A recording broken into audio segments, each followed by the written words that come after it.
നെഞ്ചത്തോട്ട്, നെഞ്ചു വരെ എത്തുന്നില്ല പാവം. അപ്പച്ചൻ അങ്ങ് കുനിഞ്ഞവനെ ചേർത്ത് പിടിച്ചിട്ട് കവളത്ത് മുത്തം കൊടുത്തിട്ട് പറഞ്ഞു, എന്താ മോനിപ്പോൾ അതറിയാൻ? അല്ല, പുതിയ നിയമം എന്ന് എല്ലാവരും പറയുന്നുണ്ട്. എന്തുവാ അപ്പച്ച ഈ പുതിയ നിയമം? എന്തുവാ അതിന്റെ പ്രത്യേകത? ഒന്ന് പറഞ്ഞു തരാമോ?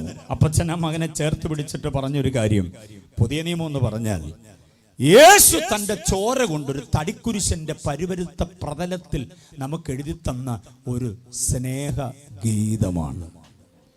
സ്തോത്രം. അല്പ സാഹിത്യ ഭംഗി അതിനകത്തുണ്ടെങ്കിലും ചെറുക്കനത് നന്നേ അങ്ങ് ബോധിച്ചു. യേശു തന്റെ ചങ്കിലെ ചോര കൊണ്ടൊരു തടിക്കുരിശന്റെ പരിവരുത്ത പ്രതലത്തിൽ നമുക്ക് എഴുതി തന്ന സ്നേഹ ഗീതമാണ് പുതിയ നിയമം. അങ്ങനെയാണെങ്കിൽ അതിനെ എങ്ങനെ ഒഴിവാക്കാൻ പറ്റുക? അങ്ങനെയാണെങ്കിൽ അതെങ്ങനെ വായിക്കാതിരിക്കാൻ പറ്റുക? അങ്ങനെയാണെങ്കിൽ അതിനെ എങ്ങനെ മാറ്റിവെക്കാൻ പറ്റുക? അലമാരയ്ക്ക് അലങ്കാരമായി ഗിൽറ്റിട്ടൊർന്ന് ഇരിക്കട്ടെ എന്ന് പറഞ്ഞ് മാറ്റിവെക്കാൻ പറ്റുമോ? വേദപുസ്തകം കൈകാര്യം ചെയ്യുന്നതിനേക്കാൾ കൂടുതൽ സമയം, മണിക്കൂറുകൾ മൊബൈൽ ഫോണിന്റെ ഡിസ്പ്ലേയിലേക്ക് നോക്കിയിരിക്കുന്ന ഒരു ഗതികളിലേക്ക് നമ്മൾ വീണുപോയിട്ടുണ്ട്. അവസാനിപ്പിച്ചിട്ട് പുതിയ നിയമത്തിന്റെ പേജുകളിലൂടെ യാത്ര ചെയ്യുമ്പോൾ ആ സ്നേഹഗീതം നമ്മോട് സംസാരിപ്പാനിടയാകും. തിരുവചനത്തിന്റെ ഈടുറ്റ മികവുറ്റ കറയറ്റ ചിന്തകൾ അകതാരിൽ വന്നു കഴിയുമ്പോൾ ആത്മീയതയ്ക്കൊരു രൂപവും ഭാവവും വരും. വിശ്വസിക്കുന്നവർ കർത്താവിനെ സ്തുതിച്ചാട്ടെ. Praise the lord, hallelujah. അപ്പം ഏത് ദൈവമാണ് നമ്മിൽ പ്രസാദിക്കേണ്ടത്? തിരുവചനത്തിലൂടെ ചില ചിന്തകളെ ഞാൻ തരാം. ആവർത്തന പുസ്തകം 6-ാം അധ്യായം അതിന്റെ 4-ാമത് വാക്യം പറയുന്നു, യഹോവ തന്നെ ദൈവം. ആരാ ദൈവം? യഹോവ തന്നെ ദൈവം. പറയുന്ന വാക്യങ്ങൾ വായിപ്പിക്കുന്നില്ല, ശ്രദ്ധിച്ചു കേട്ടണം. യഹോവ തന്നെ ദൈവം. ജനിച്ചു വീഴുന്ന ഒരു കുഞ്ഞിനെ, ചോര കുഞ്ഞിനെ പെട്ടെന്ന് സൂതികർമ്മണി ഒന്ന് തുടച്ച് വൃത്തിയാക്കിയിട്ട് ഉടനെ തന്നെ പുറത്തേക്ക് വീടിന്റെ വാതിക്കൽ ഇങ്ങനെ കാതോർത്ത് നിൽക്കുന്ന ആളുകളുണ്ട്. ഓക്കെ, അവരുടെ കുടുംബക്കാർ, കൂട്ടുകാർ, നാട്ടുകാർ, വീട്ടുകാർ, കൂട്ടായ്മക്കാരൊക്കെ ഉണ്ടാവും. പ്രസവ സമയം എന്നൊക്കെ പറഞ്ഞ യഹൂദന് കൃത്യ സമയമാണ്. അല്ലാതെ 7-ാം തീയതി എന്ന് പറഞ്ഞിട്ട് പിന്നെ 9-ാം തീയതി വരെ അതിന്റെ വാതിക്കൽ പോയി നിൽക്കേണ്ട ഗതികേട് നമുക്കേ ഉള്ളൂ. യഹൂദൻ അങ്ങനൊന്നുമില്ല. പ്രസവിക്കാൻ നിറവും തറവുമുള്ള പെൺപിള്ളേരാ അവർ പറയുന്ന കറക്റ്റ് സമയത്തായിരിക്കും. അതുകൊണ്ട് മോടെ പ്രസവം ഇന്നാണ് എന്ന് പറയുമ്പോഴത്തേക്ക് ഒരുമാതിരിപ്പെട്ടവരൊക്കെ വീട്ടുമുറ്റത്ത് ഇങ്ങനെ കൂടും. അവരിങ്ങനെ നോക്കിയിരിക്കുക. അകത്തുനിന്ന് ഈ കുഞ്ഞിനെ ഇങ്ങോട്ട് കിട്ടിക്കഴിഞ്ഞാൽ ഉടനെ ആ കുഞ്ഞിനെ അവരുടെ മതത്തിന്റെ പ്രധാന ആചാര്യൻ അവിടെ ഉണ്ടെങ്കിൽ, പുരോഹിതന്മാരാരെങ്കിലും ഉണ്ടെങ്കിൽ, സൂതികർമ്മണി അപ്പന്റെ കയ്യിലേക്ക് കൊടുക്കും. അപ്പൻ ആ കുഞ്ഞിനെ ഈ മത നേതാവിന്റെ കയ്യിലേക്ക് കൊടുക്കും. അതല്ലെങ്കിൽ കുടുംബത്തിന്റെ മൂത്ത കാർന്നവരുടെ കയ്യിലേക്ക് കൊടുക്കും.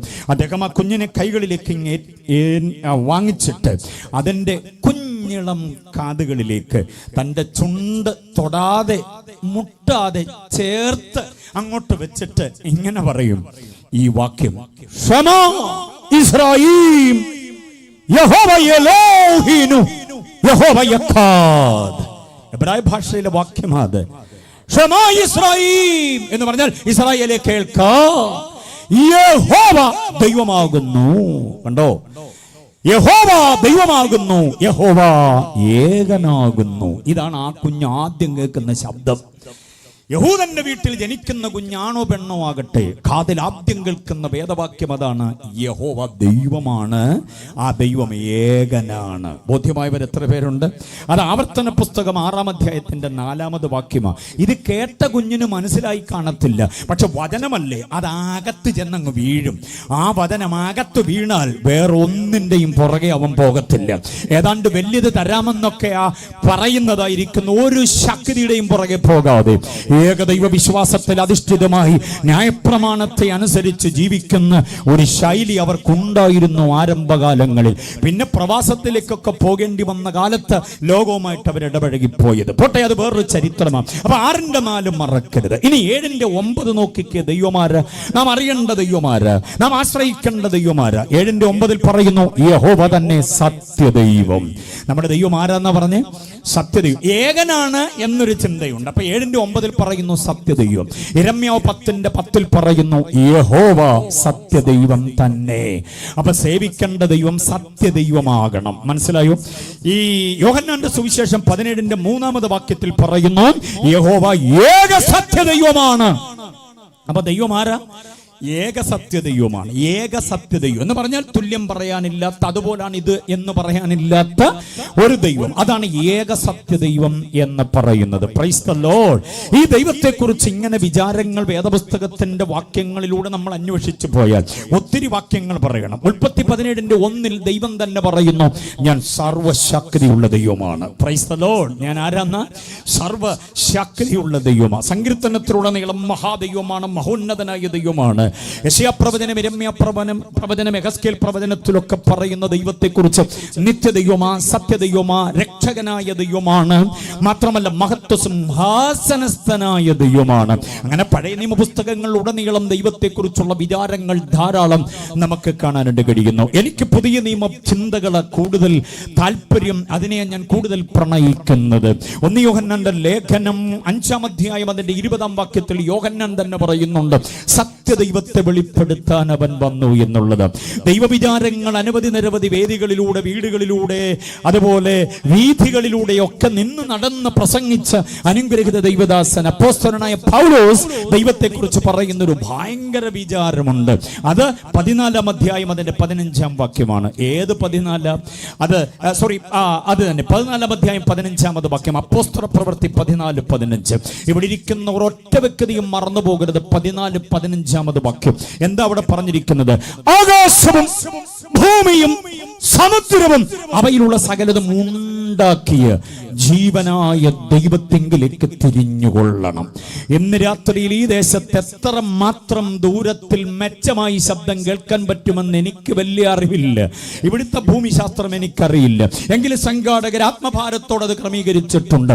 അകത്തിരിക്കുന്നവരെക്കാൾ കൂടുതൽ പുറത്ത് ശ്രദ്ധിക്കുന്നവരുണ്ടെന്ന് വിശ്വസിച്ചുകൊണ്ട് ഞാൻ ഈ വാക്യത്തെ ഒരാവർത്തി കൂടെ സ്ഥാപിച്ചു വെക്കാൻ ആഗ്രഹിക്കുന്നു. ആകാശം അതിലുള്ളതെല്ലാം. ആകാശത്തിൽ എന്താ ഉള്ളത്? സൂര്യചന്ദ്ര നക്ഷത്രാദികൾ, ഗ്രഹങ്ങൾ, ഉപഗ്രഹങ്ങൾ അടക്കം കോടാനുകൂടി സംഗതികൾ അങ്ങ് ആകാശത്തുണ്ട്. നമ്മുടെ തലയ്ക്ക് മീതെ വാരിയിട്ടിട്ടുണ്ട്. നീലിമ കലർന്ന ഉണ്മയായ ആകാശമുണ്ടല്ലോ, അതിനകത്ത് ഇതിനെ സംസ്ഥാപിച്ചു വെച്ചിട്ടുണ്ട്. അതതിന്റെ ഭ്രമണപഥത്തിൽ തമ്മിത്തട്ടി തകർന്ന് തരിപ്പണമായി പോകാതെ കൃത്യാനുപാതത്തിൽ അയനം ചെയ്യത്തക്ക നിലയിൽ അതിനെ നിയന്ത്രിക്കുന്ന ഒരു പരാശക്തി. Praise the lord. പൗലോസ് അതാ പറയുന്നത്, ആകാശം അതിലുള്ളതെല്ലാം, ഭൂമി അതിലുള്ളതെല്ലാം. ഭൂമിയിലെ തടാകങ്ങൾ, പുഴകൾ, പർവ്വതങ്ങൾ, കുന്നുകൾ, താഴ്വാരങ്ങൾ, ഭയങ്കരമായ അഗാധഗർത്തങ്ങൾ ഒക്കെ ഉണ്ട്.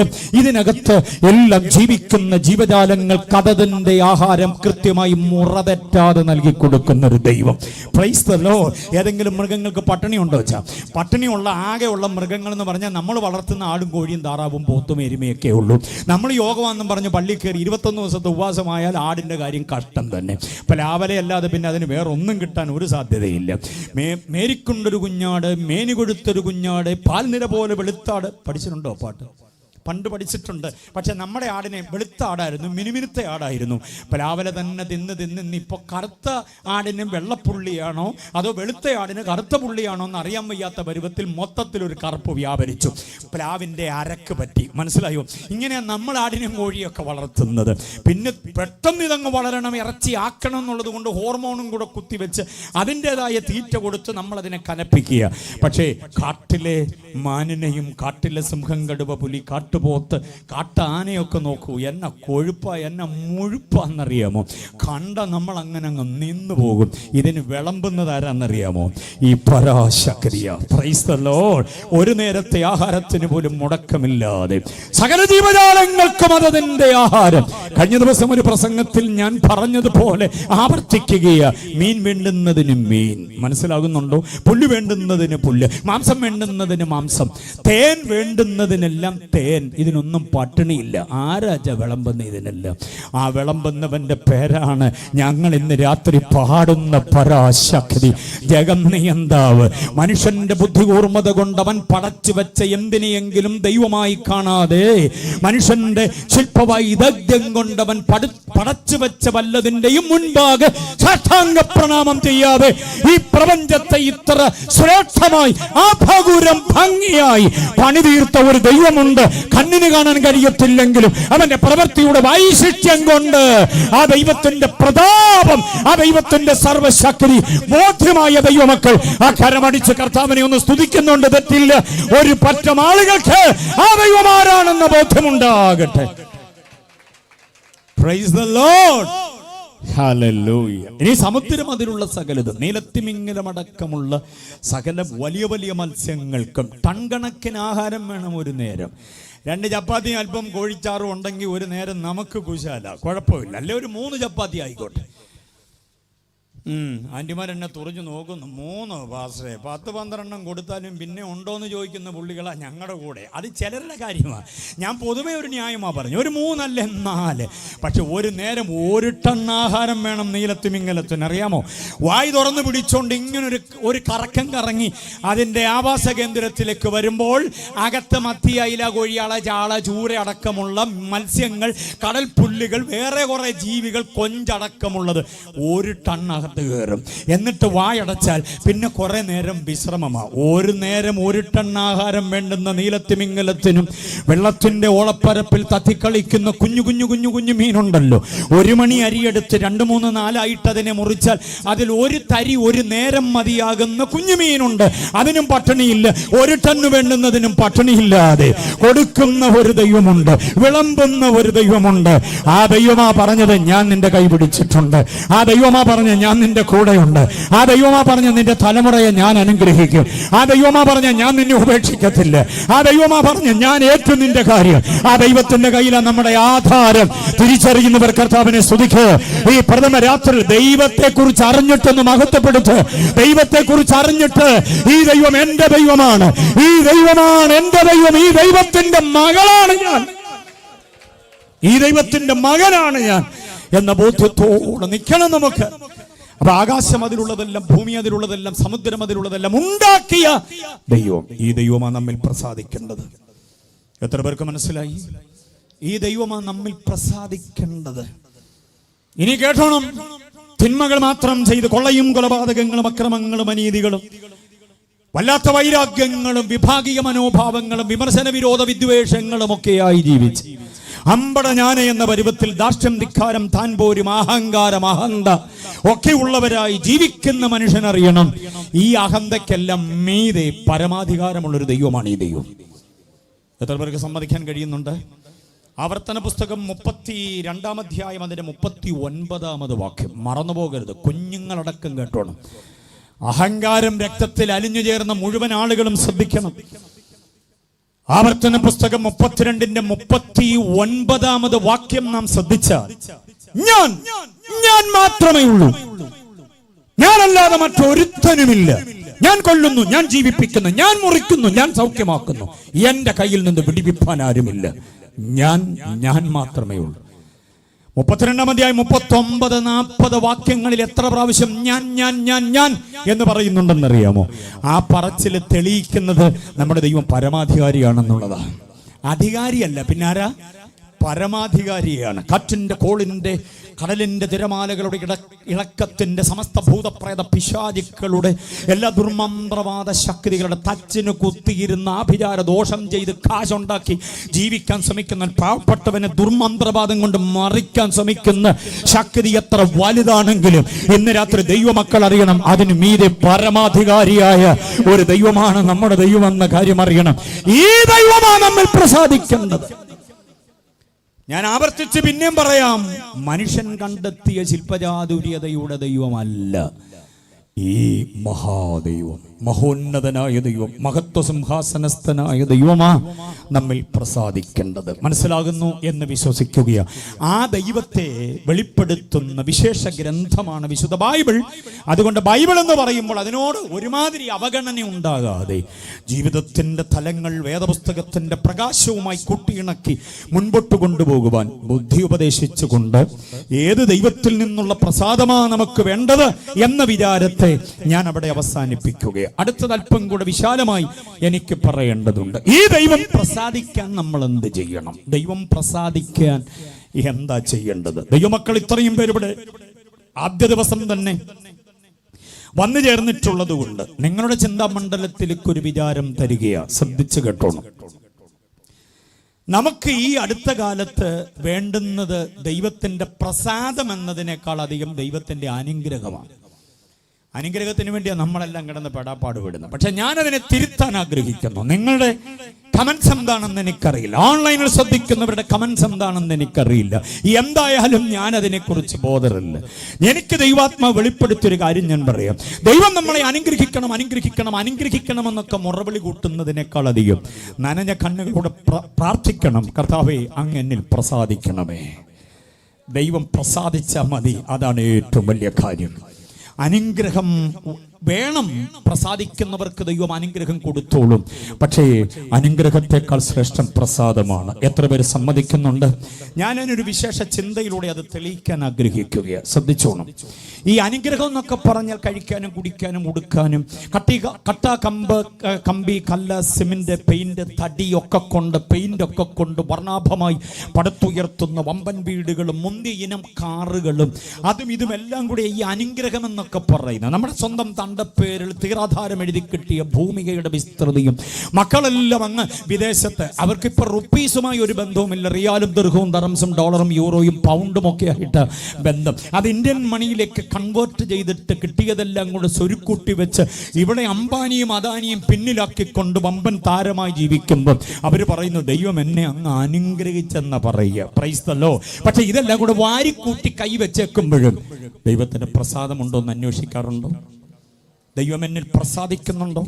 എൻ്റെ രാത്രികളിൽ ദൈവത്തിന് പ്രസാദമുണ്ടോ? എൻ്റെ പകലുകളിൽ ദൈവത്തിന് പ്രസാദമുണ്ടോ? എൻ്റെ യാത്രകളിൽ ദൈവത്തിന് പ്രസാദമുണ്ടോ? എൻ്റെ ദാമ്പത്യത്തിൽ, എൻ്റെ സാമ്പത്തികത്തിൽ, എൻ്റെ സാമൂഹ്യ ജീവിതത്തിൽ, എൻ്റെ സഭാജീവിതത്തിൽ ദൈവം പ്രസാദിക്കുന്നുണ്ടോ? വേദോസ്തവമായിട്ട് ഞാൻ ഇരിക്കുമ്പോൾ ദൈവം പ്രസാദിക്കുന്നുണ്ടോ? മൊബൈൽ ഫോണുമായിട്ട് ഞാൻ ഇരിക്കുമ്പോൾ ദൈവം പ്രസാദിക്കുന്നുണ്ടോ? കൂട്ടുകാരും കൂട്ടുകാരികളുമായി ഗെറ്റ് ടുഗദറുകളിൽ പങ്കെടുക്കുമ്പോൾ ദൈവം പ്രസാദിക്കുന്നുണ്ടോ? കഴിക്കുന്നതിലും കുടിക്കുന്നതിലും ദൈവം പ്രസാദിക്കുന്നുണ്ടോ? വാരി ഉടുക്കാൻ കിട്ടുന്ന എന്തെങ്കിലുമൊക്കെ വാരി അണിഞ്ഞുകൊണ്ട് പോകുമ്പോൾ ദൈവം പ്രസാദിക്കുന്നുണ്ടോ? കൂട്ടുകാർ പറഞ്ഞു കൊള്ളാം, ആഹാ താകർപ്പൻ എന്നൊക്കെ അവർ പുതിയ പദങ്ങളൊക്കെ പറഞ്ഞ് നമ്മളെ അങ്ങ് പ്രോത്സാഹിപ്പിച്ചു. പക്ഷെ തമ്പുരാന് പ്രസാദമാണോ ഈ വേഷവിധാനത്തിൽ? ഇതൊക്കെ ആഴത്തിൽ ചിന്തിക്കും. ഒരു പുനർവിചാരണയ്ക്ക് ഉതകണ്ടതിന് ഞാനൊരു കാര്യം പറയാം, ശ്രദ്ധിച്ചു കേട്ടോണം. 95-ാം സങ്കീർത്തനം അതിന്റെ 10-ാമത് വാക്യം. 95-ന്റെ 10-ാമത്. വസ്ത്രധാരണത്തെ കുറിച്ചൊന്നും ഞാനായിട്ടൊന്നും പറയുന്നില്ല. അതൊക്കെ ഒരു കറയുമില്ലാതെ പറയാൻ പറ്റിയ ഒരാൾ, എന്നേക്കാൾ വലിയ ഒരാൾ നാളെ ഇവിടെ കയറി വരുന്നുണ്ട്. സൂക്ഷിച്ചിരുന്നോണം. ആഹാ, പ്രൈസ് ദി ലോർഡ്. അപ്പോൾ അദ്ദേഹത്തിൻ്റെ ഒരു മുന്നോടിയായിട്ട് ഞാനിതങ്ങ് പറഞ്ഞെന്നുള്ളതേ ഉള്ളൂ. ഞാനിതിനെ എല്ലാം കൂടി ഒരുമിച്ച് ചേർത്ത് വെച്ചുകൊണ്ട് പറയുന്ന ഒരു കാര്യം ശ്രദ്ധിച്ചോണം. എന്താണെന്നറിയാമോ? 95-ാം സങ്കീർത്തനം 10-ാം വാക്യത്തിൽ വായിക്കുന്നു, 40 ആണ്ട് എനിക്ക് തലമുറയോട് ബാക്കി പറ നീരസമുണ്ടായിരുന്നു. ബാക്കി എനിക്ക് അറിയാഞ്ഞിട്ടല്ല, നിങ്ങൾക്ക് അറിയാമെന്ന് അറിയണമല്ലോ. നിങ്ങൾ എൻ്റെ കൂടെ ഉണ്ടോ എന്ന് അറിയാൻ വേണ്ടി ചോദിക്കുന്നത്. അപ്പം 40 ആണ്ട് എനിക്ക് തലമുറയോട്. ശ്രദ്ധിച്ചു കേട്ടോണം. ഇനി ഞാൻ പറയുന്നത് പുറത്തും അകത്തുമുള്ളവർ ശ്രദ്ധിച്ചോണം. 40 ആണ്ട് എനിക്ക് തലമുറയോട്. ആരെ കുറിച്ചാണ് പറയുന്നത്? ഇസ്രായേലിനെ കുറിച്ചാണ്. ഇസ്രായേലിൽ നിന്ന് യാത്ര ചെയ്ത് വാഗ്ദത്ത കനാൻ ലക്ഷ്യമാക്കി യാത്ര ചെയ്യുന്നവരെ കുറിച്ചാണ് പറയുക.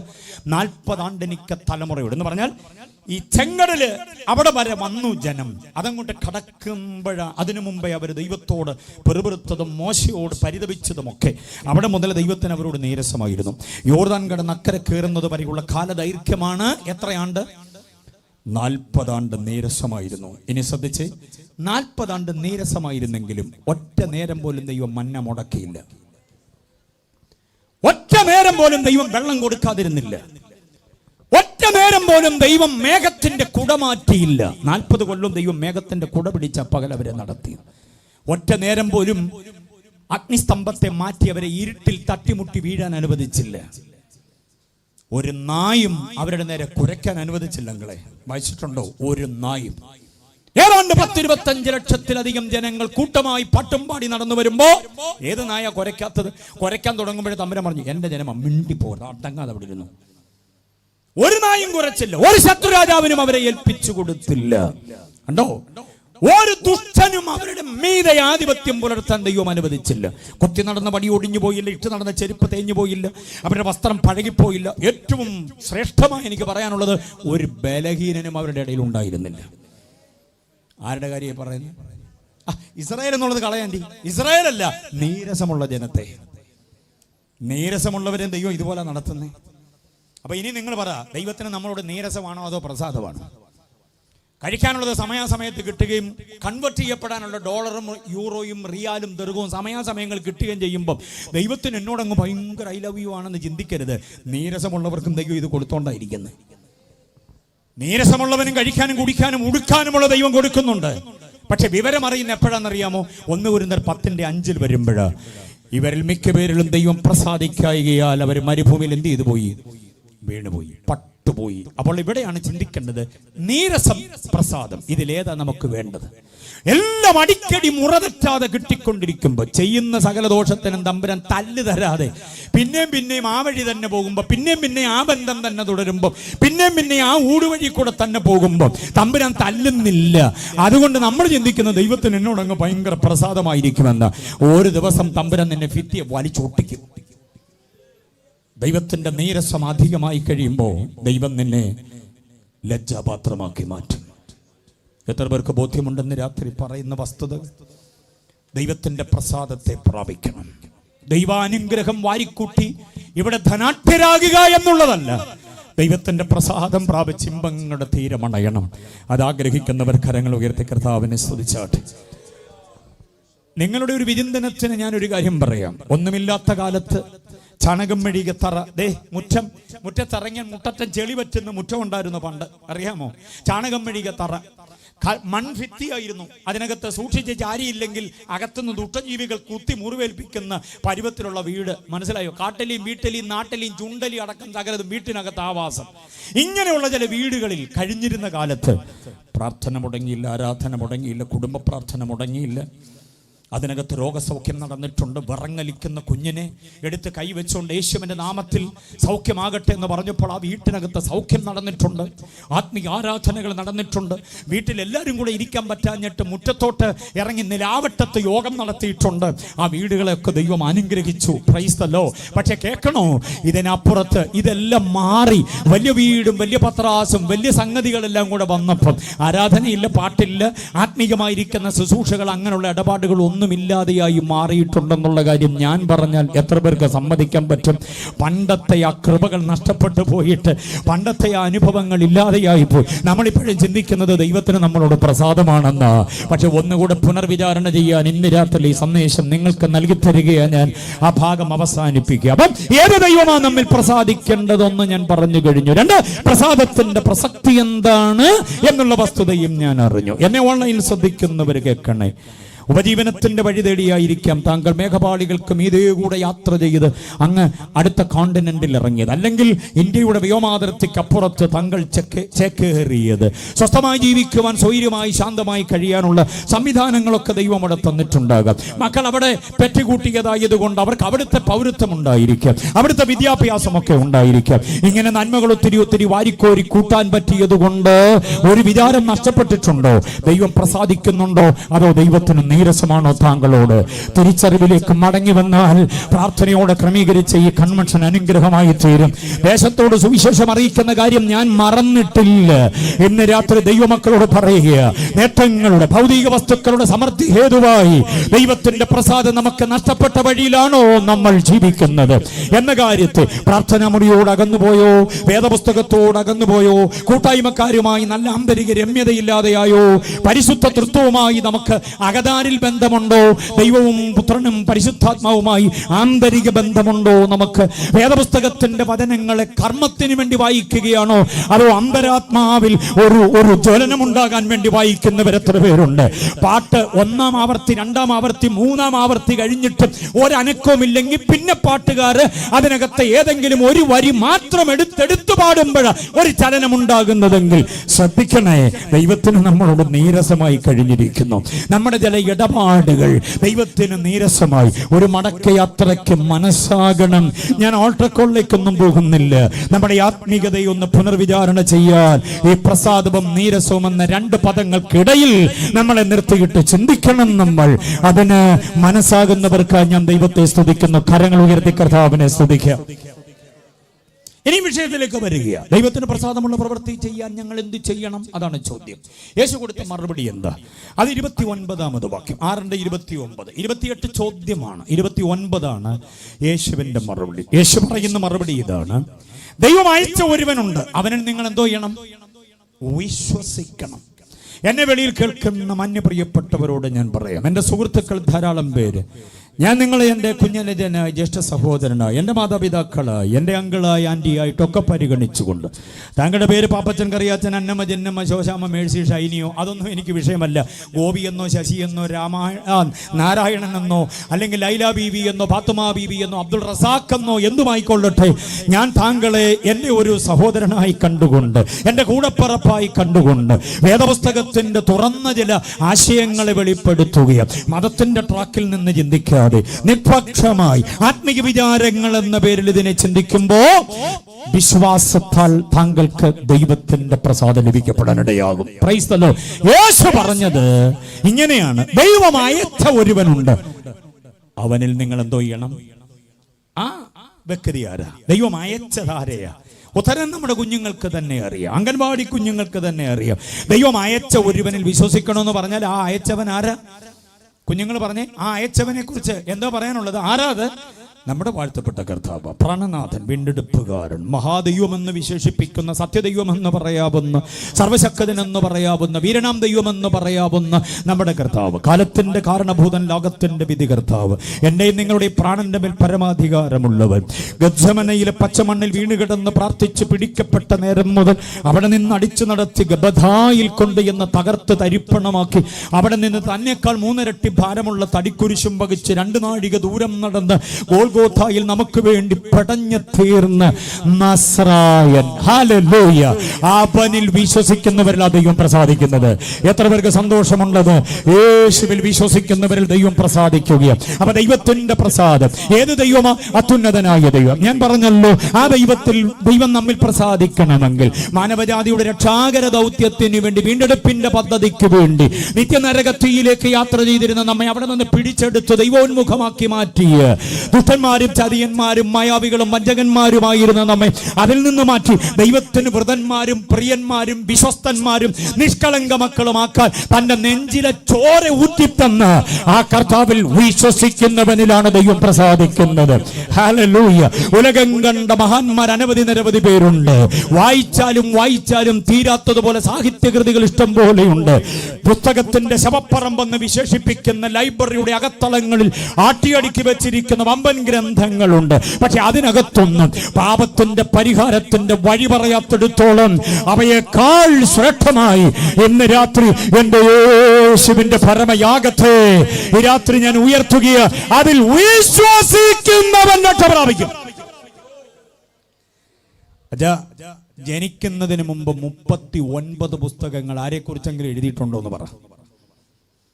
ചുമ്മാ യേശു എന്ന് കേൾക്കുമ്പോൾ പെരുവിരൽ മുതൽ തലവരെ, ഉച്ചന്തല വരെ കോപത്തിന്റെ തരിപ്പ് കയറി മുളവടി കൊണ്ട് ഞങ്ങളുടെ മുട്ടുകാല് തല്ലി ഓടിക്കാൻ വരാതെ നീ ശാന്തമായി നിന്ന് ചിന്തിക്കു സുഹൃത്തെ. കള്ളും കഞ്ചാവും കഴിച്ച് നിന്റെ ചിന്താകുലത്തെ ക്ലാവ് പിടിപ്പിച്ച് വല്ലാതെ നടക്കുന്നത് കൊണ്ട് യേശു എന്ന് കേൾക്കുമ്പോഴും ഉപദേശി എന്ന് കേൾക്കുമ്പോഴും തല്ലണം കൊല്ലണം മുളക് പൊടി വാരിച്ചെതറണമെന്നൊക്കെ തോന്നുന്നത്. നീ ശാന്തമായി നിൽക്കേ, എന്നിട്ട് ചിന്തിക്കേ. ഞാൻ ഈ പറയുന്നതിന് മറുപടി താ മാന്യമായി. ജനിക്കുന്നതിനും ആയിരക്കണക്കിന് വർഷങ്ങൾക്ക് മുൻപ് ഒരു വ്യക്തിയെ കുറിച്ച് 39 പുസ്തകം എഴുതിയെന്ന അതാരെ കുറിച്ചാ? കുറച്ച് പറ. Price the Lord. 1-2 പുസ്തകമല്ല, പിന്നെ സ്ത്രീയുടെ സന്തതിയാണെന്ന് ഉൽപ്പത്തി പുസ്തകം, പെസഹ കുഞ്ഞാടാണെന്ന് പുറപ്പാട് പുസ്തകം, മഹാപുരോഹിതനാണെന്ന് ലേവ്യ പുസ്തകം, അടിക്കപ്പെട്ട പാറയാണെന്ന് സംഖ്യാ പുസ്തകം, മോശയെ പോലെ വിശ്വസ്ത പ്രവാചകനാണെന്ന് ആവർത്തന പുസ്തകം, യോശുവെ പോലെ സൈന്യാധിപനാണെന്ന് യോശുവിന്റെ പുസ്തകം, ഉത്തമ ന്യായാധിപനാണെന്ന് ന്യായാധിപന്മാരുടെ പുസ്തകം, നല്ല വീണ്ടെടുപ്പുകാരനാണെന്ന് രൂത്തിന്റെ പുസ്തകം. ആരെക്കുറിച്ച് എഴുതി വെച്ചേക്കുന്നത്? നമ്മൾ ഈ പുസ്തകമൊക്കെ തുറന്നാൽ അബ്രഹാം, ഇസാഖും, ഗോലിയാത്തും, ദാവീദും, ഏലിയാവും അല്ലാതെ യേശു വരുന്നില്ല. അതെന്തോ കുഴപ്പമാണ്. ഈ ഇരിക്കുന്ന ജനമല്ല 400 കന്യഭാഷ പറയണമെങ്കിൽ ഏലിയാവിനെ വാളും പിടിപ്പിച്ച് നമ്മൾ ഇറക്കി വിടണം. ഗോലിയാത്തിന്റെ കയ്യിലേക്ക് കവണയും പിടിപ്പിച്ച് ഇറക്കി വിട്ടെങ്കിലേ ജനം ആമേൻ പറയത്തുള്ളൂ. യേശു എന്ന് പറഞ്ഞിരുന്നാൽ കോട്ടുമായിട്ട് കാണിക്കും. ആത്മീയ ലോകത്തിന്റെ ഏറ്റവും വലിയ പുഴുക്കുത്തത നിങ്ങളുടെ ഈ പൾസ് മനസ്സിലാക്കിയിട്ടാണ് യേശുവിനെ അങ്ങ് ബെത്ലഹേമിനെ കണ്ടുകൊണ്ട് അടച്ചു വിട്ടിട്ട് ഈ ഗോലിയാത്തിനെ കൊണ്ട് ആളുകൾ കയറി വരുന്നത്. ഗോലിയാത്ത് എന്ന് പറയുമ്പോൾ മിണ്ടാതിരിക്കണം അവിടെ. ഈ ഗോലിയാത്ത് ഏലിയാവും എല്ലാം കേട്ടിട്ട് ഇപ്പം നമുക്ക് എറിയാനും വെട്ടാനും അല്ലാതെ വേറെ വല്ലതും അറിയാവോ? സഹിക്കാനും ക്ഷമിക്കാനും പൊറുക്കാനും വഹിക്കാനും താങ്ങാനും കരുതാനും ഒന്നും നമുക്ക് അറിയത്തില്ലല്ലോ.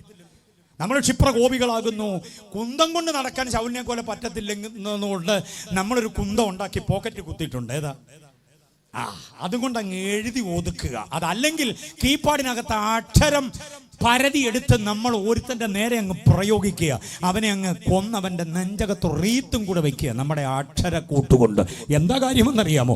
കേൾക്കുന്നതെല്ലാം ഈ വിരോധത്തിന്റെയും ഈ കൊല്ലും കൊലവിളിയുടെയുമാ. പക്ഷേ സ്നേഹത്തിന്റെ, സഹനത്തിന്റെ, ത്യാഗത്തിന്റെ, ഉൾക്കൊള്ളലിന്റെ, വഹനത്തിന്റെ ഒക്കെ ഒരാളത്വം എന്റെ യേശു മാത്രമാണെന്ന് പറഞ്ഞാൽ അതിന് കരമടിച്ച് സ്തോത്രം പറയാൻ എത്ര പേരുണ്ട്? യേശുവിനെ കേൾക്കണം. 1 ശമൂവേലിന്റെ പുസ്തകം മുതൽ 2 ദിനവൃത്താന്തം വരെയുള്ള പുസ്തകങ്ങളിൽ യേശു നിത്യരാജാവാണ്. അറിയാമോ? സിംഹാസനം നഷ്ടപ്പെടാത്ത നിത്യനായ രാജാവ്. 40 കൊല്ലം, 60 കൊല്ലം, 52 കൊല്ലം, 8 മാസം, 8 വർഷമൊക്കെ ഭരിച്ച് 42 രാജാക്കന്മാർ ഒഴിഞ്ഞു പോകുക. ഇസ്രായേലിന്റെ ഭരണസാരഥ്യം. വടക്കേ രാഷ്ട്രം തെക്കേ രാഷ്ട്രത്തിലൂടെ ആകെ ഭരിച്ചത് 42 രാജാക്കന്മാർ. സംയുക്ത ഭരണകാലത്ത് 3 രാജാക്കന്മാർ, ബാക്കിയുള്ളവർ എല്ലാവരെയും കൂടെ മൊത്തത്തിൽ 42 രാജാക്കന്മാർ. പക്ഷെ സിംഹാസനം ഒഴിയാത്ത ഒരേ ഒരു രാജാവ് ഇറങ്ങി വരാൻ പോവുകയാണ്. ഇവിടുത്തെ പ്രത്യേക ശാസ്ത്രങ്ങൾ, രാഷ്ട്രീയ മീമാംസകൾ, തത്വസംഹിതകൾ, ആചാരങ്ങൾ, അനുഷ്ഠാനങ്ങളെല്ലാം 8 മടക്കി വേസ്റ്റ് ബിന്നിലേക്ക് തട്ടിയിട്ട് ഒരു പുത്തൻ വ്യവസ്ഥിതിയോടുകൂടെ ഈ രാജ്യം സത്യധർമ്മ ന്യായ നീതിയോടുകൂടെ ഭരിക്കപ്പെടുന്ന ഒരു വ്യവസ്ഥിതി ഇവിടെ വരും എന്ന് ഞാൻ പറഞ്ഞാൽ വിശ്വസിക്കുന്നവർ എത്ര പേരുണ്ട്? വിഷം ചേർത്ത മുളക് പൊടിക്ക് വരെ ഇവിടെ അനുവാദമാണ്. എന്നെ വ്യവസ്ഥിതിയാന്ന് പറ. ഇതിന് പരസ്യം പറയുന്ന പുള്ളികളൊന്നും ഇതൊന്നും വാങ്ങിക്കുന്നില്ല, നമ്മളെ കൊണ്ട് വാങ്ങിപ്പിക്കുകയാണ് കാശും വാങ്ങിച്ചിട്ട്. കുഞ്ഞുങ്ങൾ കഴിക്കുന്ന ലേസ്, കുറുകുറു, പിന്നെന്തൊക്കെയാണ്, മഞ്ച്, പിന്നെ അതും ഇതുമെല്ലാം ചോക്ലേറ്റ് അടക്കം മുഴുവനും പ്ലാസ്റ്റിക്കിലാണ് പൊതിഞ്ഞിരിക്കുന്നത്. സൂപ്പർ മാർക്കറ്റിൽ ചെന്ന പഞ്ചാര, കാപ്പിപ്പൊടി അടക്കമുള്ള സകലതും എന്തിനാണ് വെച്ചിരിക്കുന്നത്? പ്ലാസ്റ്റിക് കൂടിനകത്താണ്. ഇതെല്ലാം കൂടെ വാങ്ങിച്ചുകൊണ്ട് നമ്മളൊരു പ്ലാസ്റ്റിക് കവറിനകത്ത് ഇട്ടുകൊണ്ട് വന്നാൽ പോലീസ് പിടിക്കും. പുള്ളി അത് പിടിച്ചോണ്ട് വീട്ടിൽ വരെ കൊണ്ടുവന്നിരുന്ന കുഴപ്പമില്ലായിരുന്നു. പുള്ളി പിടിക്കുമെന്നാ. ഞാൻ കഴിഞ്ഞ ദിവസം വാങ്ങിച്ചപ്പോൾ പറയാം ഇത് പോലീസ് പിടിക്കും. ഞാൻ പറഞ്ഞു പോലീസ് പിടിക്കണ്ട, ഞാൻ തന്നെ പിടിച്ചോണ്ട് പോക്കാളാം. അല്ല പാസ്റ്റേ, ഇത് കൊണ്ടുപോയാൽ പോലീസ് പിടിക്കും. ഞാൻ പറഞ്ഞു ഈ സാധനമെല്ലാം പ്ലാസ്റ്റിക് കവറിനകത്തല്ലേ. ഈ മുതലാളിമാരുമായിട്ടൊരു ടൈപ്പായിട്ട് സാധാരണക്കാരൻ പ്ലാസ്റ്റിക്കും കൊണ്ട് നടന്നാൽ അവനെ പിടിച്ചകത്താക്കുക. ഇരട്ടത്താപ്പിന്റെ നയങ്ങളും നിയമങ്ങളും ഇവിടെ. ഇതെല്ലാം കൂടെ വകഞ്ഞു മാറ്റിയിട്ട് നീതിയോടെ ഭരിക്കാൻ ഒരുവൻ വരാനിരിക്കുന്നതേ ഉള്ളൂ. അവന്റെ യേശുവ. വിശ്വസിക്കുന്നവർ എത്ര പേരുണ്ട്? വിശ്വസിക്കുന്നവർ എത്ര പേരുണ്ട്? നീതിയോടെ ഒരു രാജാവ്.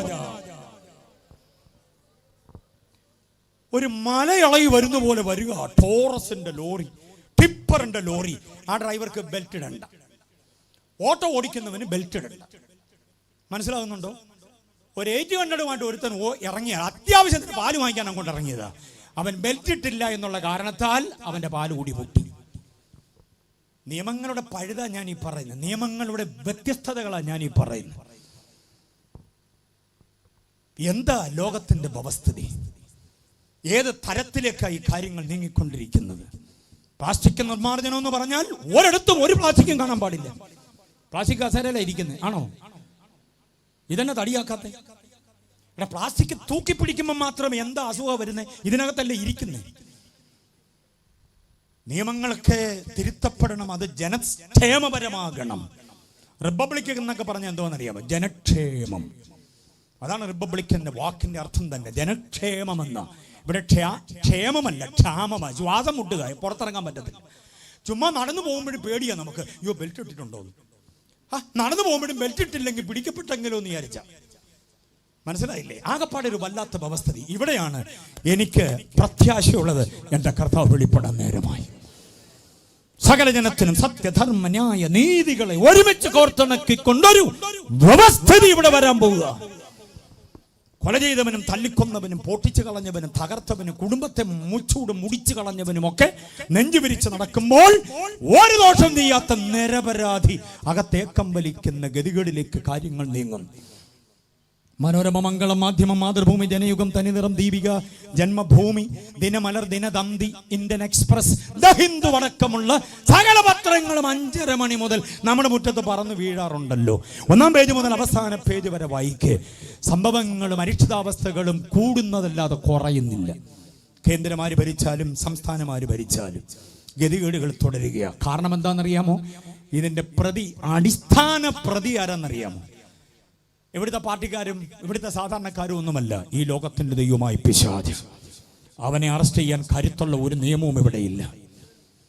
അവനെ അറസ്റ്റ് ചെയ്ത് കൂട്ടിലാക്കി 1000 കൊല്ലം റിമാൻഡ് ചെയ്യാൻ. ഇവിടെ ആകെപ്പാടെ റിമാൻഡ് 14 ദിവസം 17 ദിവസം 1 മാസമൊക്കെ ആയിരിക്കും.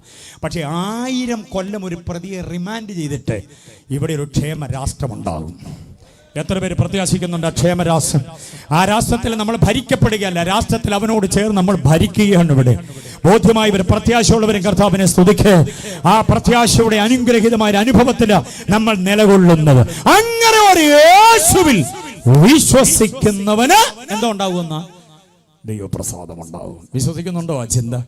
അതുകൊണ്ടാണ് എബ്രായ ലേഖനം 11:6 പറയുന്നത്, വിശ്വാസം കൂടാതെ ആർക്കും ദൈവത്തെ കർമ്മകാണ്ഡങ്ങളിലൂടെ അല്ല, കർമ്മകാണ്ഡങ്ങളിലൂടെ അല്ല, എന്തെങ്കിലും പരിപാടി ചെയ്യുന്നതിലൂടെ, എന്തെങ്കിലും പുണ്യപ്രവൃത്തി ചെയ്യുന്നതിലൂടെയല്ല.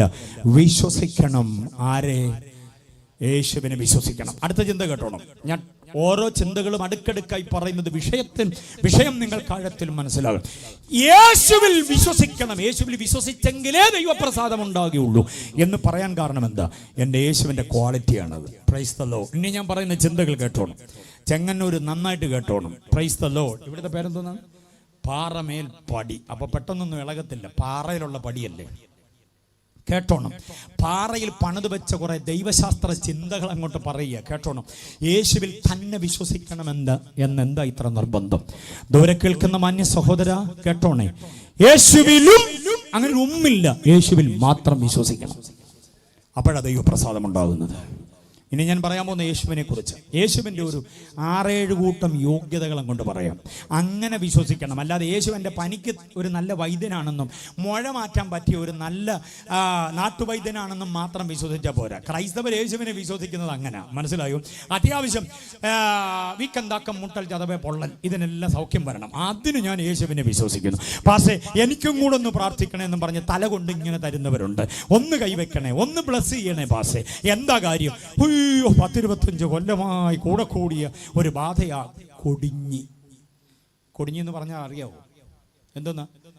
മൈഗ്രെയിൻ, തലവേദനയും ഭയങ്കരമാണ്. കൊടിഞ്ഞി. എത്ര വർഷമായി? 25 വർഷം. എന്തോ ആന്റിയുടെ പേര്? കൊടിയമ്മ കൊടിഞ്ഞിയുമായി നടക്കാൻ തുടങ്ങിയിട്ട് 25 കൊല്ലം. കൃപയുള്ള ദൈവദാസൻ തലയിലോട്ട് കൈവച്ചിട്ട് യേശുവിന്റെ നാമത്തിൽ വട്ടമിട്ട് പോരാടുന്ന കൊടിഞ്ഞിയുടെ ശക്തിയെ ശാസിക്കുന്നു, ഭത്സിക്കുന്നു എന്ന് പറയുമ്പോൾ കൊടിഞ്ഞിയുടെ വഴിക്ക് പോകും. പൊടിയമ്മയുടെ വഴിക്കും പോകും. പിന്നെ ഈ പൊടിയമ്മ യേശുവിൻ്റെ അടുക്കൽ വരണമെങ്കിൽ അടുത്ത കൊടിഞ്ഞി വരണം. ചുരുക്കി പറഞ്ഞാൽ യേശുവിലുള്ള വിശ്വാസം രോഗസൗഖ്യത്തിന് വേണ്ടി മാത്രം. യേശുവിലുള്ള വിശ്വാസം സാമ്പത്തികത്തിന് വേണ്ടി മാത്രം. യേശുവിലുള്ള വിശ്വാസം കൊച്ചിനെ കെട്ടിക്കാൻ വഴി തുറക്കപ്പെടേണ്ടതിന് വേണ്ടി മാത്രം.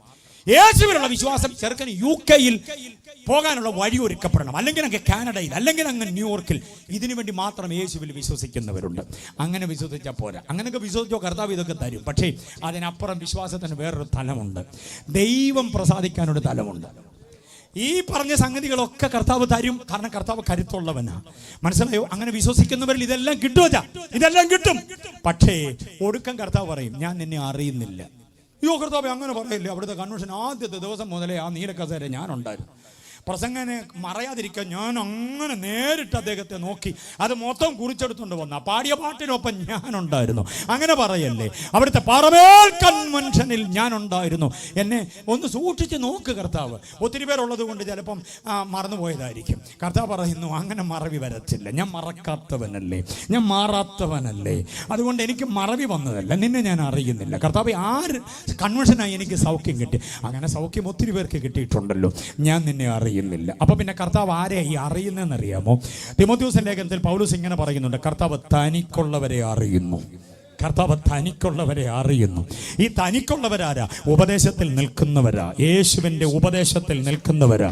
2 യോഹന്നാന്റെ ലേഖനം 9-ാം വാക്യം, 2 യോഹന്നാൻ 9-ൽ ഇങ്ങനെ പറയുന്നു, ക്രിസ്തുവിന്റെ ഉപദേശത്തിൽ നിലനിൽക്കാതെ അതിർ കടന്നു പോകുന്ന ഒരുത്തനും, ബാക്കി പറ, ദൈവമില്ല. കണ്ടോ? ആരുടെ ഉപദേശത്തിൽ നിൽക്കണം? ആരാന്റെ എഴുതി ഉണ്ടാക്കിയ ഉപദേശത്തിലല്ല, ക്രിസ്തുവിന്റെ ഉപദേശത്തിൽ. അതിന് 2 ആശയമാണ്. ക്രിസ്തുവിന്റെ ഉപദേശം എന്ന് പറഞ്ഞാൽ ശ്രദ്ധിച്ചു കേട്ടോണം. ക്രിസ്തുവിന്റെ ഉപദേശം, ക്രിസ്തു ആരാണെന്ന ഉപദേശം. 2, ക്രിസ്തു എന്ത് പഠിപ്പിച്ചു എന്ന ഉപദേശം. ഇത് രണ്ടും കൂടെ സമഞ്ജസമായി സമ്മേളിപ്പിച്ചിട്ട് ആ ഉപദേശത്തിൽ നിൽക്കുന്നവനിൽ ആ ദൈവം പ്രസാദിക്കുന്നത്. അവരാ ദൈവത്തിനുള്ളവർ. അല്ലാതെ ഒരു ക്രൈസ്തവ പേര് കിട്ടി എന്നുള്ളത് കൊണ്ടോ വീട്ടുപേരും രഹബോത്ത്, പെനിയേൽ എന്നൊക്കെ പറഞ്ഞ് ഇട്ടത് കൊണ്ടൊന്നും ആയില്ല. ചിലരുടെ വീടിന്റെ പേര് കേട്ടാൽ പോക്ക ക്രിസ്ത്യാനിയാണെന്ന് തോന്നും. ഖാന എന്നാണ് വീട്, ബഥേൽ എന്നാണ് വീട്, പെനിയേൽ എന്നാണ് വീട്. പോപ്പും മൂട്ടിൽ എന്നോ, മരുതി മൂട്ടിലെന്നോ, ആഞ്ഞിമൂട്ടിലെന്നോ, അല്ലെങ്കിൽ പള്ളി വീട്ടിലെന്നോ, പള്ളിത്തെക്കേതിലെന്നോ ഒക്കെ വീട്ടുപേരുണ്ടാകും. ഒരുപക്ഷെ ഞാൻ ഈ പറഞ്ഞ പേരുകാരെങ്കിലും ഇവിടെയൊക്കെ ഉണ്ടാകും. അങ്ങനൊന്നും ഇട്ടതുകൊണ്ട് ദൈവം പ്രസാദിക്കണമെന്നില്ല. പിന്നെ ദൈവം പ്രസാദിക്കണമെങ്കിൽ ക്രിസ്തു ആരാണെന്ന ഉപദേശം, രണ്ട് ക്രിസ്തു എന്ത് പഠിപ്പിച്ചു എന്ന ഉപദേശം. ക്രിസ്തു ആരാണെന്ന ഉപദേശത്തിന് ഞാനൊരു 5-6 കൂട്ടം കാര്യം പറയാമെന്ന് പറഞ്ഞത് ശ്രദ്ധിച്ചു കേട്ടോണം. ഒന്ന്, യേശു ഏക ദൈവമാണെന്ന് വിശ്വസിക്കണം. എത്ര പേര് ഏറ്റെടുക്കുമത്? ദൈവങ്ങളുടെ കൂട്ടത്തിൽ ഒരു ദൈവമെന്നല്ല, ഏകസത്യ ദൈവമാണ് യേശു എന്ന് വിശ്വസിക്കുന്നവർ എത്ര പേരുണ്ട്? അങ്ങനെ വിശ്വസിക്കുന്നവരിൽ ആ പ്രസാദം ഇറങ്ങി വരുന്നത്. അപ്പൊ ഏക ദൈവം.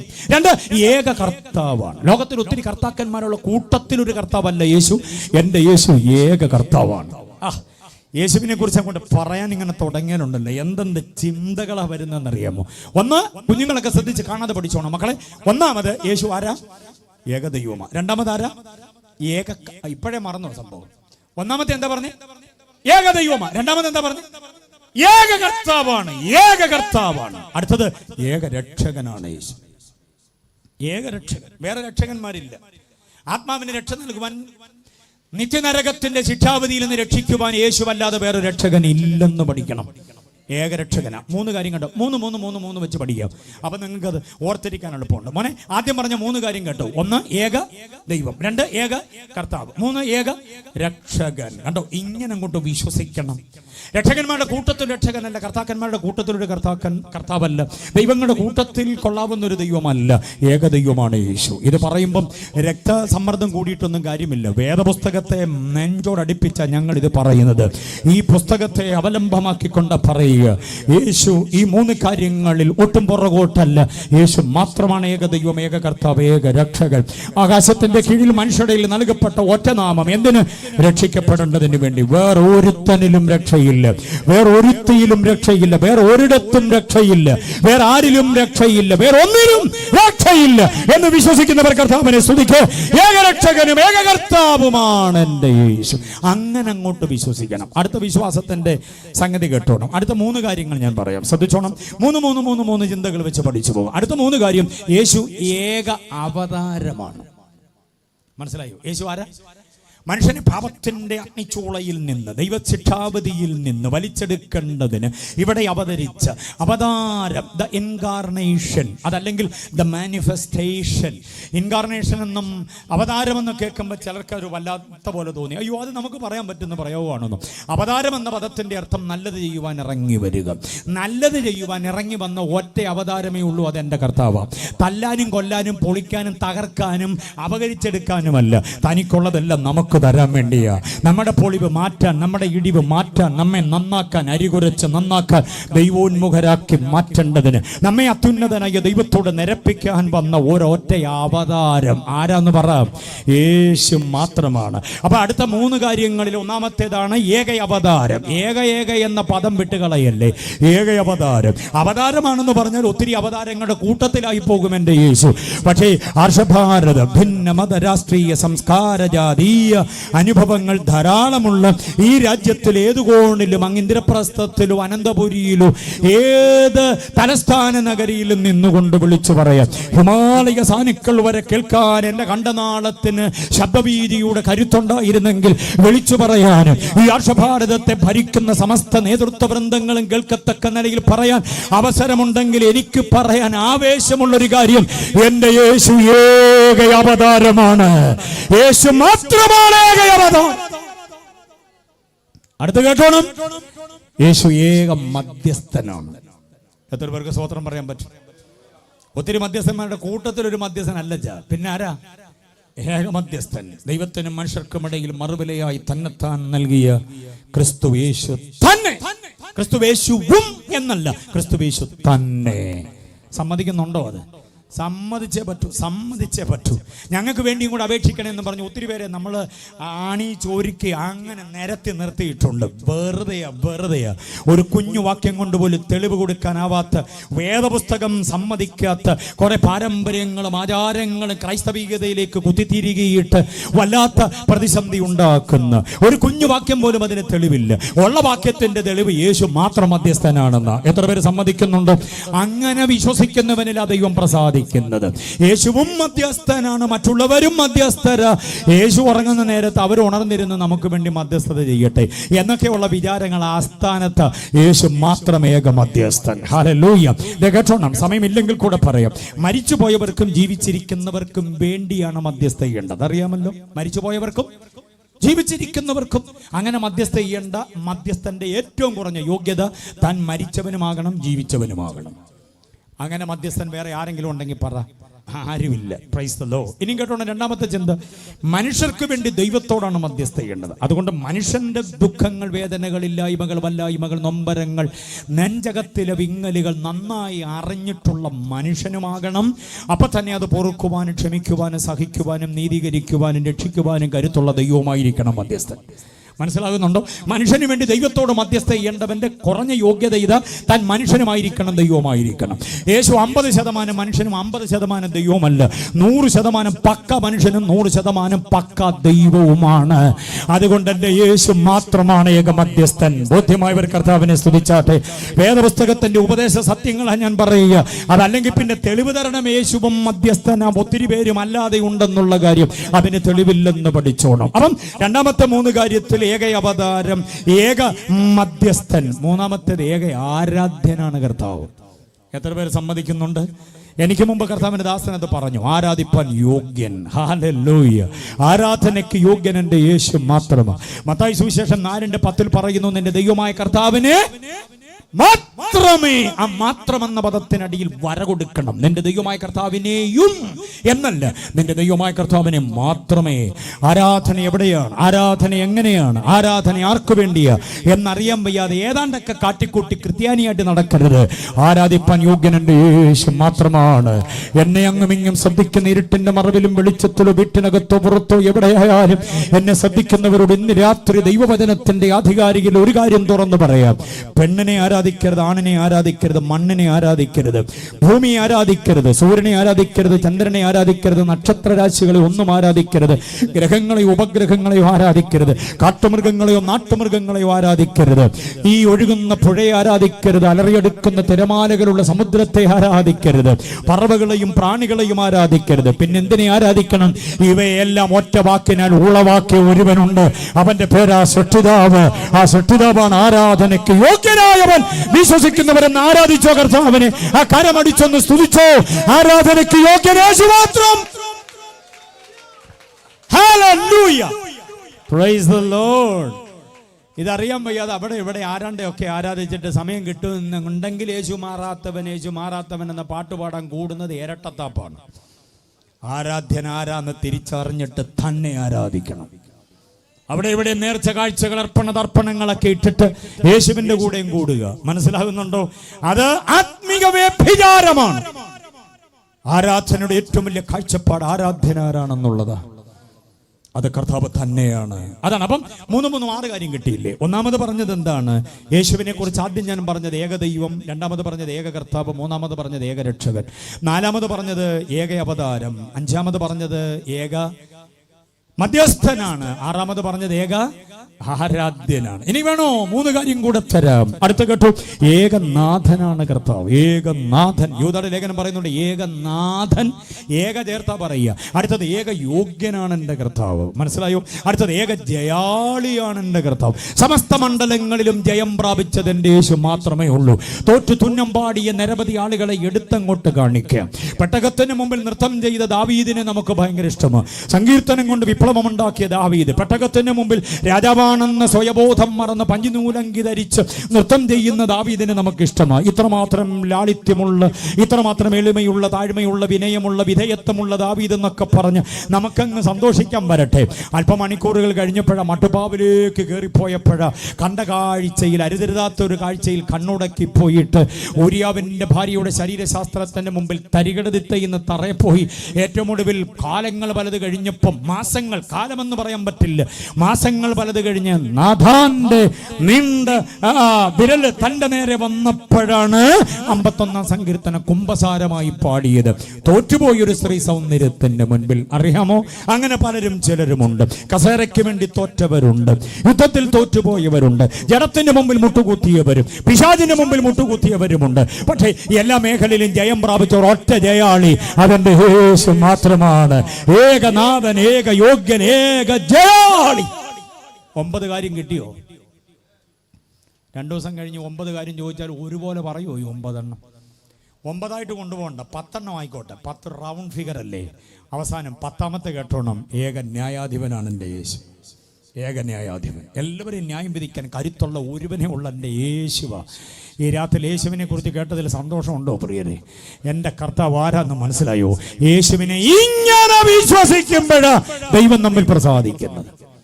വേറെ ചിലരെയും വിശ്വസിക്കുകയും അവർക്ക് കൊടുക്കാനുള്ളത് കൊടുക്കുകയും യേശുവിന് കൊടുക്കാനുള്ളത് കൊടുക്കുകയും കൂടെ ചെയ്യുന്നതിൽ ദൈവം പ്രസാദിക്കുന്നു എന്നുള്ളതല്ല, യേശുവിനെ മാത്രം, യേശുവിൽ മാത്രം. എന്നിട്ട് ഈ യേശുവുമായിട്ടുള്ള നമ്മുടെ ബന്ധം എങ്ങനായിരിക്കണം? ദൈവം പ്രസാദിക്കാൻ യേശുവുമായിട്ടുള്ള നമ്മുടെ ബന്ധം എങ്ങനായിരിക്കണം എന്നറിയാമോ? യേശുവിൻ്റെ കൂടെയല്ല, യേശുവിൽ ആകണം. എവിടെ ആകണം? കുഞ്ഞുങ്ങളൊക്കെ ശ്രദ്ധിച്ചോണം. യേശുവിനോട് കൂടെയല്ല, not with Christ but in Christ. ക്രിസ്തുവിന്റെ കൂടെയല്ല നമ്മൾ ആകേണ്ടത്, പിന്നെ എവിടെയാ? ക്രിസ്തുവിൽ. 1 യോഹന്നാൻ ലേഖനം 2-ാം അധ്യായം 27-ാമത് വാക്യം, അല്ല 28-ാമത് വാക്യം. 1 യോഹന്നാൻ 2:28 അവിടെ ഇങ്ങനെ പറയാ, കുഞ്ഞുങ്ങളെ, അവന്റെ പ്രത്യക്ഷതയിൽ നമുക്ക് ധൈര്യമുണ്ടാകേണ്ടതിന്, അവന്റെ പ്രത്യക്ഷതയിൽ നമ്മൾ ലജ്ജിച്ചു പോകാതിരിക്കേണ്ടതിന് അവനിൽ വസിപ്പീൻ. ആരിൽ വസിക്കണം? യേശുവിൽ. അതുകൊണ്ടാണ് എഫെസ്യ ലേഖനം, റോമാ ലേഖനം, കൊലോസ്യ ലേഖനം അടക്കമുള്ള ലേഖനങ്ങളിൽ ക്രിസ്തുവിൽ, പ്രിയനായവനിൽ, കർത്താവിൽ, ക്രിസ്തുവേശുവിൽ എന്നൊക്കെ പറഞ്ഞിരിക്കുന്നത്. ദൈവം നമ്മെ തെരഞ്ഞെടുത്ത് ക്രിസ്തുവില, ദൈവം നമ്മെ മുൻ നിയമിച്ചത് ക്രിസ്തുവില, ദൈവം നമ്മെ മുൻ നിയമിച്ചത് ദത്തെടുത്തതൊക്കെ ക്രിസ്തുവില. മനസ്സിലാകുന്നുണ്ടോ? അപ്പൊ ക്രിസ്തുവിൽ എന്നുള്ള പ്രയോഗം, in him, in Lord, in Jesus, in Christ, in beloved, in Christ Jesus എന്ന ഇംഗ്ലീഷിലെ ഇൻ ഇൻ ഇൻ ഇൻ എന്ന പ്രയോഗം, മലയാളത്തിലെ ഇൽ ഇൽ ഇൽ ഇൽ എന്ന പ്രയോഗം എത്രയർത്ഥ സമ്പുഷ്ടമാണെന്നറിയാമോ? ക്രിസ്തുവിൽ വാസം ചെയ്യുന്നവർ. അതുകൊണ്ട് പാട്ടുകാരൻ പറയുന്നത്, ഞാനിനി അവനിലും അവനിനി എന്നിലും. ആ ആത്മലയന ബന്ധം എത്രമാത്രം ദൃഢമാണോ, അതാണ് ക്രിസ്തീയ ജീവിതം. അവരിൽ അധികം പ്രസാദിക്കുന്നത്. ഇന്ന് രാത്രി ഒരു പുനർവിചാരണയ്ക്ക് സമയം തരിക. കർത്താവിൽ ആണോ, കർത്താവിനോട് കൂടെയാണോ? കർത്താവിനോട് കൂടെയായിരുന്നു ശിഷ്യന്മാർ. യൂദാ ഒഴികെ ബാക്കിയുള്ളവരെല്ലാം കർത്താവിനോട് കൂടെയായിരുന്നു. ഗത്സമന തോട്ടത്തിൽ അല്പം അകലം വിട്ടിരുന്നെന്ന് മാത്രമേ ഉള്ളൂ. പക്ഷെ പന്തവും കുന്തവും വാളും വടിയുമായി ചേവകരവനെ പിടിച്ചു കെട്ടിക്കൊണ്ട് പോകാൻ വന്നപ്പോൾ കൂടെ ഇരുന്നവരെല്ലാം ഏതുവഴിയൊക്കെ ഇറങ്ങിപ്പോയെന്നൊരു പിടിയില്ല. അറിയാമോ? പക്ഷെ ക്രിസ്തുവിൽ വാസം ചെയ്യുന്ന ഒരുവൻ പറയുന്നു, മരണമോ ആപത്തോ വാളോ നഗ്നതയോ സങ്കടമോ എന്ത് വന്നാലും, ഉയരത്തിനുള്ളതോ ആഴത്തിനുള്ളതോ, വന്നതോ വരാനുള്ളതോ, ഉയരത്തിനുള്ളതോ ആഴത്തിനുള്ളതോ എന്ത് വന്നാലും ക്രിസ്തുവിൽ നിന്ന് എന്നെ വേർപെടുത്താൻ കഴിയില്ല.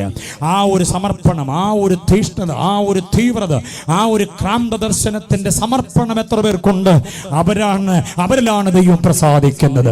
കിളികിളിക്കുന്ന കുന്തങ്ങൾ, വെട്ടിത്തിളങ്ങുന്ന വൈത്തളിയുള്ള വാളുകൾ, പാതയോരങ്ങളിലെ പതിയിരിപ്പുകൾ, മനസ്സവാച കർമ്മണ അറിയാതെയുള്ള ദോഷങ്ങൾ നിന്നെ കുറിച്ച് ആരോപിക്കുകയും ഒക്കെ ചെയ്യുമ്പോഴും പതറാതെ, ക്രിസ്തുവിൽ നിന്ന് വേർപെട്ടു പോകാതെ, നൈമിഷിക സുഖങ്ങൾക്ക് വേണ്ടി ക്രിസ്തുവിന്റെ ഔന്നത്യം കളഞ്ഞു കുളിക്കാതെ, ഒരുമാതിരിപ്പെട്ട ലാഭക്കൊതിയോടുകൂടെ ക്രിസ്തുവിന്റെ ആ അനുഗ്രഹീതമായിരിക്കുന്ന ഉപദേശത്തെ പണയപ്പെടുത്താതെ നാം നിൽക്കുമെങ്കിൽ കർത്താവ് നമ്മിൽ പ്രസാദിക്കും. ബോധ്യമായവർക്ക് ഞാൻ ദൈവത്തെ സ്തുതിക്കുകയാണ്. അല്പചില നിമിഷങ്ങൾ കൊണ്ട് ഒരു വിചാരം കൂടെ ഞാൻ ഒന്ന് തന്നിട്ട് എൻ്റെ വാക്കുകൾ അവസാനിപ്പിക്കാം. കൊയർ നമുക്ക് വേണ്ടി ഏറ്റവും ഒടുവിൽ ഒരു അനുഗ്രഹീത ഗാനം പാടും. ആ പാട്ടും കൂടെ ചേർന്ന് പാടി ആരാധിച്ച് നമുക്ക് മടങ്ങേണ്ടതുണ്ട്. 9 മണിക്ക് ആശീർവാദം എന്നുള്ളതിന് ഒരു ലംഘനവും സംഭവിക്കില്ല. ഇന്ന് രാത്രി, പ്രഥമ രാത്രി നീണ്ടുപോയാൽ അടുത്ത രാത്രികളെ അത് ബാധിക്കും.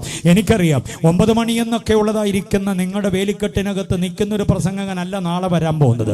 10 മണി കഴിഞ്ഞ് പോകാനുള്ള ഒരുക്കത്തോടെ വന്നോണം നാളെ. പക്ഷെ ഞാൻ 9 മണിക്ക് തന്നെ നിർത്തിത്തരാം. പക്ഷെ അതിന് മുമ്പൊരു വിചാരം കൂടെ തരാം. നാളെ ആൾ വരാതിരിക്കാൻ വേണ്ടി ഞാൻ പാരപണിതെന്ന് പറയല്ലേ, കേൾക്കാൻ വേണ്ടിയുള്ള താല്പര്യത്തോടെ വന്നോണം. ദീർഘസമയം തിരുവചനത്തിന്റെ ആലോചനകൾ നൽകാൻ കഴിയുന്ന ഒരു കർത്തൃദാസന കേട്ടോണം. ഓക്കെ, അവനിൽ വിശ്വസിക്കുന്നവരിൽ ദൈവം പ്രസാദിക്കും. അതാണ് കർത്താവ് പറയുന്നത്. ആരിലാ ദൈവം പ്രസാദിക്കുന്നത്? യേശുവിൽ വിശ്വസിച്ചാൽ എന്താ കിട്ടുക? 1 2 3 4 5 6 കാര്യങ്ങൾ ചേർത്ത് പറയാം, വായിപ്പിക്കുന്നില്ല. 1, യേശുവിൽ വിശ്വസിക്കുന്നവന് പാപമോചനം. ഈ മുറ്റത്ത് വന്നിരിക്കുന്നവർ മാത്രം കേൾക്കേണ്ടതിന് വേണ്ടി മൈക്ക് സജ്ജമാക്കി ഞങ്ങൾക്ക് യോഗം നടത്താമെന്നുള്ളതേ ഉള്ളൂ. പക്ഷെ അങ്ങ് ദൂരെ നിൽക്കുന്ന ഞങ്ങളുടെ സഹോദരന്മാര്, ഒരുപക്ഷെ താങ്കൾ ഹൈന്ദവ മതത്തിലോ ഇസ്ലാം മതത്തിലോ ബുദ്ധമതത്തിലോ ജൈന മതത്തിലോ ഒരു മതത്തിലും അല്ലാതെയോ ഒരു നാമധേയ ക്രിസ്ത്യാനിയായിട്ടോ ഒക്കെ ആയിരിക്കാം. ഇന്ന് രാത്രി ഇനി ഞാൻ ഈ ഉപസംഹാരത്തിൽ പറയുന്നത് മറക്കാതിരിക്കണം, കേൾക്കണം. യേശുവിൽ വിശ്വസിക്കുന്നവനില്ലാതെയും പ്രസാദിക്കുന്നെന്ന് പറയാനുള്ള അടിസ്ഥാനപരമായ ദൈവശാസ്ത്രം 1, യേശുവിൽ വിശ്വസിക്കുന്നവനാ പാപമോചനം. സ്വത്രം പറഞ്ഞില്ലല്ലോ. പെന്തക്കോസ്തുകാരെ മുമ്പിൽ എഴുതി പാപമോചനത്തെ കുറിച്ചൊക്കെ പറയാൻ ഭയങ്കര പാടാണ്. അതൊക്കെ കഴിഞ്ഞ ഭാഷ ഇങ്ങോട്ട് വന്ന് വേറെ വല്ലതും ഉണ്ടെങ്കിൽ പറഞ്ഞാട്ടെ, ആ ഒരു ചിന്തയിലാണ് നമ്മൾ ഇരിപ്പ്. പക്ഷേ യേശുവിൽ വിശ്വസിക്കുന്നവൻ എന്തോ കിട്ടുമെന്ന്? പാപമോചനം കിട്ടാത്തവൻ എങ്ങനെ ദൈവം പ്രസാദിക്കുന്നത്? പാപിയായിരിക്കുന്നവൻ അർപ്പിക്കുന്ന അർപ്പണങ്ങളിലും തർപ്പണങ്ങളിലും യാഗയോഗങ്ങളിലും കർമ്മകാണ്ഡങ്ങളിലും ദൈവം എങ്ങനെയാണെന്ന് പ്രസാദിക്കുന്നത്? പാപമോചനം കിട്ടിയെങ്കിൽ ദൈവം പ്രസാദിക്കും. പാപമോചനം കിട്ടാനുള്ള ഒറ്റ വഴി യേശുവിലെ വിശ്വാസമാണ്. അപ്പോസ്തലപ്രവൃത്തി 10:43 വാക്യം. വായിപ്പിച്ചു വിടാൻ ആഗ്രഹിക്കുന്നില്ല, പറഞ്ഞു വിടുക. അപ്പോസ്തലപ്രവൃത്തി 10:43 പറയുന്നു, അവന്റെ നാമത്തിൽ വിശ്വസിക്കുന്ന ഏവനും എന്തോ ഉണ്ട്. അതാ ആ ഏവനും എന്നുള്ള പദമുണ്ടല്ലോ, ശ്രദ്ധേയമായി. ഏവനും, യഹൂദന് മാത്രമല്ല യവനന് മാത്രമല്ല, സകല ജാതി മത വർണ്ണ വർഗ വ്യത്യാസങ്ങൾ ഒന്നുമില്ലാതെ അമേരിക്കക്കാരനും ആഫ്രിക്കക്കാരനും ഇന്ത്യക്കാരനും ഇന്തോനേഷ്യക്കാരനും പാപമോചനത്തിന് ഒറ്റ വഴിയേ ഉള്ളൂ, അത് യേശുവിന്റെ നാമത്തിൽ വിശ്വസിക്കുക. അങ്ങനെ വിശ്വസിക്കുന്നവന് പാപമോചനം കിട്ടും, അവനിൽ ദൈവപ്രസാദം. അടുത്തത്, യേശുവിൽ വിശ്വസിക്കുന്നവനെ രക്ഷ പ്രാപിക്കുന്നത്. റോമാലേഖനം 10:9 വാക്യം. അവനെ ഹൃദയം കൊണ്ട് വിശ്വസിച്ചാൽ നീ എന്തോ ചെയ്യുന്ന രക്ഷിക്കപ്പെടും. രക്ഷിക്കപ്പെടുന്നവനുള്ള ദൈവം പ്രസാദിക്കും, രക്ഷിക്കപ്പെടാത്തവന് ദൈവം പ്രസാദിക്കത്തില്ല. രക്ഷിക്കപ്പെടാത്തവന് ദൈവത്തിന്റെ ന്യായവിധിയുടെ കടൂര ഖഡ്ഗം അവന്റെ പെടലിക്ക് വന്നു വീഴും, ഇന്നല്ലെങ്കിൽ നാളെ. അതുകൊണ്ട് യേശുവിൽ വിശ്വസിച്ച് രക്ഷിത ഗണത്തിന്റെ കൂട്ടത്തിലാകണം. അടുത്ത 3ാമത്തെ ചിന്ത കേട്ടോണം. യേശുവിൽ വിശ്വസിക്കുന്നവനാ നിത്യജീവൻ കിട്ടുന്നത്. യോഹന്നാന്റെ സുവിശേഷം അതിന്റെ 3-ാം അധ്യായം 15-16 വാക്യം. 3:15 പറയുന്നവൻ വിശ്വസിക്കുന്നവന് നിത്യജീവനുണ്ട്. അത് പ്രാപിച്ചവർ കർത്താവിനെ സ്തുതിച്ചാട്ടെ. നിത്യജീവന്റെ അവകാശിയാണ് ഞാൻ. സകലകാലത്തിന് മുൻപേ വാഗ്ദത്തം ചെയ്ത നിത്യജീവന്റെ അവകാശിയായി ദൈവം എന്നെ മാറ്റിയിരിക്കുന്ന ഉറപ്പുള്ളവർ ഒന്നുകൂടെ കർത്താവിനെ സ്തുതിക്ക്. ഓക്കെ, അപ്പൊ നിത്യജീവൻ യേശുവിൽ വിശ്വസിക്കുന്നവർക്ക്. അതുകൊണ്ടാണ് അവനിൽ ദൈവം പ്രസാദിക്കുന്നത്. 4ാമത്തെ ചിന്ത പറയാം. യേശുവിൽ വിശ്വസിക്കുന്നവന് നീതീകരണമുണ്ട്. റോമാലേഖനം 5-ാം അധ്യായം 1-ാം വാക്യം. വിശ്വാസത്താൽ നാം നീതീകരണം പ്രാപിക്കുന്നു. എങ്ങനെ? വിശ്വാസത്താൽ കർത്താവായ യേശുക്രിസ്തു മൂലം നമുക്ക് നീതീകരണം ലഭിച്ചിട്ട് ദൈവത്തോട് എന്തോ ഉണ്ട്? സമാധാനമുണ്ട്. വിശ്വാസത്താൽ ആണത് സാധ്യമാകുന്നത്. യേശുവിന്റെ വിശ്വാസത്താൽ ആണത് സാധ്യമാകുന്നത്. റോമാലേഖനം 5:1 വാക്യം. ഇനി വിശ്വസിക്കുന്നവരിലാ ദൈവം പ്രസാദിക്കുന്നത്. Price the Lord.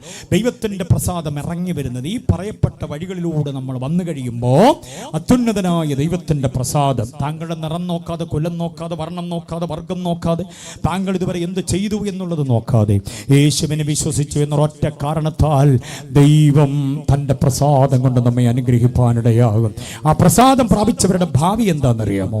ആ പ്രസാദം പ്രാപിച്ചവരുടെ ഭാവിയാണ് കർത്താവിന്റെ പ്രത്യക്ഷതയിൽ കർത്താവിനോടൊപ്പം സമാഗമിപ്പാനുള്ള അവസരം. കർത്താവ് കാഹളം മുഴക്കി വരും, കാഹളം മുഴങ്ങും, മരിച്ചവരക്ഷയരായി ഓർക്കും. ജീവനോടിരിക്കുന്ന നാം രൂപാന്തരപ്പെടും. ആ പുനരുദ്ധാനവും രൂപാന്തരവും കൈമോശം വരാതിരിക്കണമെങ്കിൽ യേശുവിൽ വിശ്വസിച്ച് ദൈവപ്രസാദം പ്രാപിച്ചേ പറ്റുകയുള്ളൂ. നമ്മുടെ ഇടം ഇവിടെയല്ല, നമ്മുടെ തട്ടകം ഇവിടെയല്ല. കുറെ കാലത്തേക്ക് ഇവിടെ വന്നു, ഇവിടെ നിന്ന് നമ്മൾ ചേക്കേറും. എവിടെ? അവൻ ഇരിക്കുന്ന ഇടത്തേക്ക്. അതിന് കർത്താവ് എത്രയും വേഗം വരും.